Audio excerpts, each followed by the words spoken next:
Two men are dropped into Maco Sica, the Badlands, in a contest of survival. One is a fifth-generation West River rancher. The other is South Dakota Senator John Thune.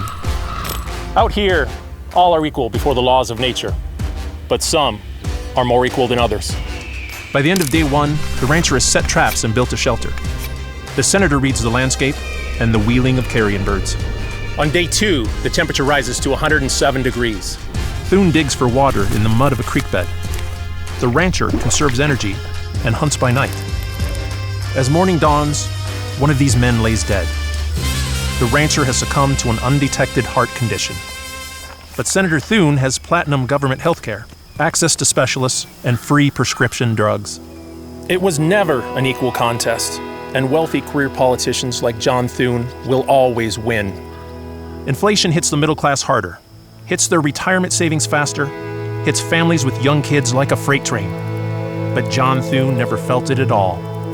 I'm Brian Bengs, a retired lieutenant colonel with nearly 3 decades of service in the Air Force and the Navy. I taught the rules of engagement and the law of war at the NATO school, including to many who are now fighting the Russians in Ukraine. Senator Thune has never worked a day outside politics. And after 40 years, he works for Mitch McConnell, not us. He takes millions from drug companies, big corporations, and the super wealthy.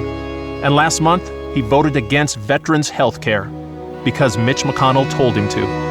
I'm running for the U.S. Senate because his America is a bad land for the rest of us, where hard work, military service, and personal responsibility don't matter as much as wealth and personal power. South Dakotans want a square deal. We want the wealthy to pay their share of taxes. We want politicians to respect the will of the people.